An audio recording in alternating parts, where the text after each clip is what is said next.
नमस्कार विद्यार्थी मित्रांनो, आज आपण इयत्ता 6वी विषय मराठी यामधील पाठ क्रमांक 2 पुस्तक माझा गुरु या पाठाचा संपूर्ण स्वाध्याय बघणार आहोत। बघूया पहिला प्रश्न। प्रश्न क्रमांक 1, कोण ते लिहा। त्यातील अ, मला पुस्तक भेट दे असे म्हणणारे। उत्तर आहे लेखक संदीप खरे। आ आहे रद्दीतून किलोवारी पुस्तके विकत आणून लेखकासमोर ठेवणारी। उत्तर आहे लेखकाची आई। पुढचा आहे पुस्तकातून लेखकाला भेटणारे, लेखक आणि कवी। आणि शेवटचा आहे लेखक रात्री अपरात्री घरी यायचे तेव्हा झोपलेली असणारी। उत्तर आहे त्यांची मुलगी। पुढचा प्रश्न बघणार आहोत। प्रश्न क्रमांक 2, कंसातील योग्य शब्द निवडून रिकाम्या जागा भरा। या ठिकाणी कंसात काही शब्द दिलेले आहेत, ते योग्य ठिकाणी आपल्याला भरायचे आहे। त्यातील अ, वाचनामुळे शब्दांशी टिंबटिंब होते। उत्तर आहे मैत्री। दुसरं, टिंबटिंब आपलं जगणं समृद्ध करतात। उत्तर अनुभव।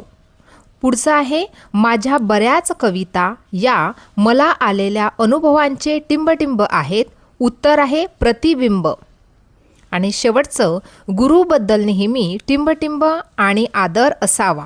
उत्तर कृतज्ञता।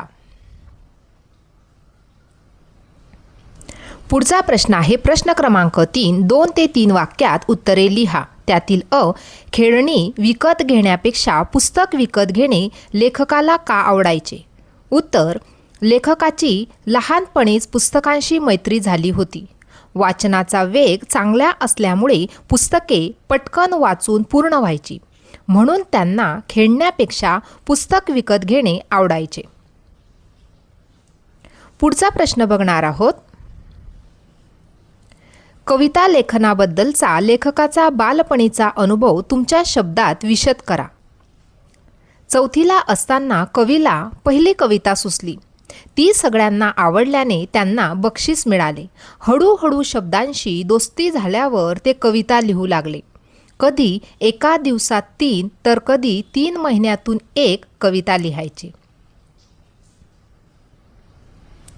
पुढचा प्रश्न आहे माझ्या बऱ्याच कविता या मला आलेल्या अनुभवांचे प्रतिबिंब आहेत असे लेखक का म्हणतात।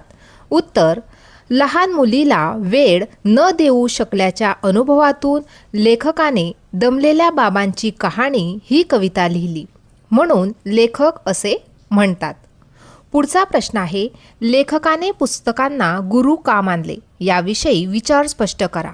उत्तर, पुस्तकांच्या वाचनामुळे लेखकाला भाषेचे वेगवेगळे आयाम समजले आणि अनेक लेखक व कवींशी ओळख झाली। ज्यांच्याकडून प्रेरणा, ज्ञान आणि कौशल्य मिळते ते गुरु असतात, म्हणून लेखकाने पुस्तकांना गुरु मानले। पुढचा प्रश्न बघणार आहोत। प्रश्न क्रमांक 4, पाठात वर्णन केलेल्या पुढील विधानांची कारणे लिहा। त्यातील अ, लेखकाची पुस्तके पटकन वाचून पूर्ण व्हायची कारण त्यांचा वाचनाचा वेग चांगला होता। दुसरा आहे कवीने सगळ्या प्रकारांचे वाचन करावे कारण, या ठिकाणी विधान पूर्ण करणार आहोत, त्यामुळे शब्दांशी मैत्री होते आणि शब्दांसारखे शब्द भाषेमध्ये किती वेगवेगळ्या प्रकारे असू शकतात हे समजते। पुढचा प्रश्न बघणार आहोत। त्यातील ई आहे दमलेल्या बाबाची कहाणी ही कविता ऐकल्यावर बऱ्याच लोकांचे डोळे पाणावले असायचे कारण, या ठिकाणी विधान पूर्ण करायचं आहे। ती कविता ऐकल्यावर लोकांना कवीने आपलीच म्हणजे त्यांचीच व्यथा मांडली आहे असे वाटायचे। विचार करा व सांगा। शब्दांकडे चौफेर बघता आले पाहिजे। या वाक्याचा तुम्हाला समजलेला अर्थ सांगा।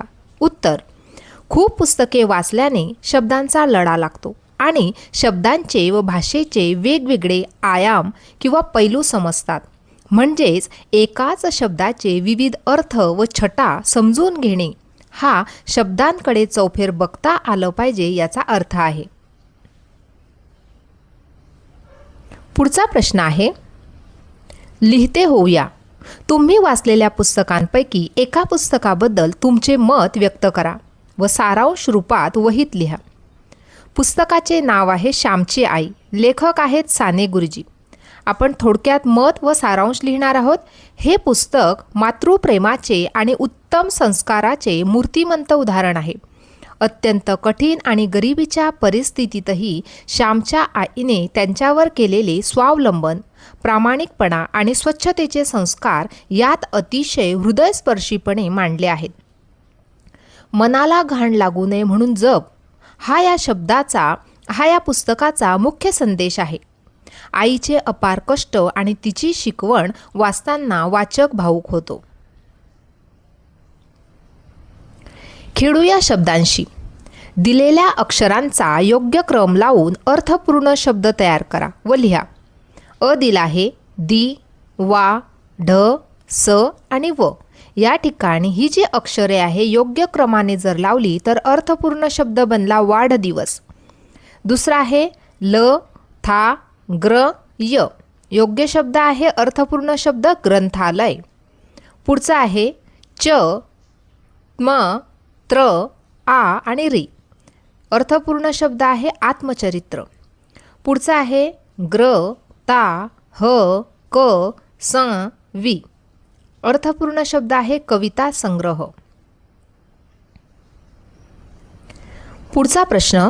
दिलेल्या शब्दांचे पुल्लिंग, स्त्रीलिंग, नपुंसकलिंग या प्रकारांमध्ये वर्गीकरण करून तक्ता तयार करा व हित लिहा.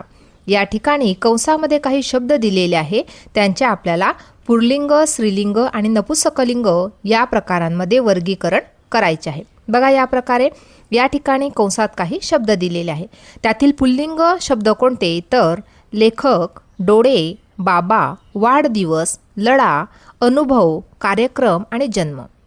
स्त्रीलिंगी कोणते तर कहाणी, वाटचाल, दिवाळी, रद्दी, कविता, मैत्री, भाषा आणि प्रेरणा. आणि नपुंसकलिंगी कोणते तर पुस्तक, लहानपण, खेळणी, ग्रंथालय, बक्षीस, मन, कौशल्य आणि ज्ञान हे नपुंसकलिंगी शब्द आहेत. पुढचा प्रश्न आहे कृतीतून शिकूया. उपक्रम. शालेय ग्रंथालयातील तुम्हाला आवडलेल्या पुस्तकांची माहिती पुढील मुद्द्यांच्या आधारे लिहा व वर्गात सादर करा. उत्तर आहे या प्रकारे. पुस्तकाचे नाव आहे श्यामची आई. लेखक आहेत साने गुरुजी म्हणजेच पांडुरंग सदाशिव साने. पुस्तकाचा साहित्य प्रकार आहे आत्मकथनात्मक कादंबरी. पुस्तकाचा मुख्य आशय आहे या पुस्तकात साने गुरुजींनी त्यांच्या बालपणीच्या आठवणी आणि आईची थोरवी, मातृप्रेम आणि मूल्यांची शिकवण हा या पुस्तकाचा मुख्य आशय आहे. पुस्तक आवडण्याचे कारण कोणते तर हे पुस्तक वाचताना आईच्या निस्सीम प्रेमाची आणि संस्कारांची जाणीव होते म्हणून. जाणून घेऊया संत, पंत, तंत काव्य प्रकाराविषयी अधिक माहिती आंतरजालाच्या सहाय्याने मिळवा व वाचा. आता संत काव्य काय तर भक्तिप्रवाह. या ठिकाणी 13व्या ते 17व्या शतकापर्यंतचा हा संत वाङ्मयाचा सुवर्णकाळ मानला जातो. संतांनी ईश्वरी भक्ती, मराठी भाषेचे वैभव तसेच कीर्तन, प्रवचन, भारूड यांच्या माध्यमातून जातीभेद निर्मूलन व मानवी समतेचा प्रसार केला. दुसरा आहे पंतकाव्य म्हणजे पंडिती काव्य. हा प्रवाह शाहिरी व संत काव्याच्या मधोमध विकसित झाला. यात पौराणिक कथा, महाभारतातील प्रसंग आणि संस्कृत प्रचूर शब्दांचा वापर आढळतो. मोरोपंतांची आर्या रचना प्रसिद्ध आहे. तिसरा आहे तंतकाव्य म्हणजे शाहिरी वाङ्मय. छत्रपती शिवाजी महाराजांच्या काळापासून पेशवाईच्या अस्तापर्यंत हा प्रवाह विकसित झाला. पोवाड्यातून वीररस, लावणीतून शृंगारिक व सामाजिक रंजन तसेच राजकीय व सामाजिक स्थितीचे चित्रण केले आहे. अशा प्रकारे आज आपण पुस्तक माझा गुरु या पाठाचा संपूर्ण स्वाध्याय पाहिला. आजचा व्हिडिओ कसा वाटला ते नक्की कॉमेंट करून कळवा आणि व्हिडिओला लाईक, शेअर आणि सबस्क्राईब करायला विसरू नका मित्रांनो. धन्यवाद.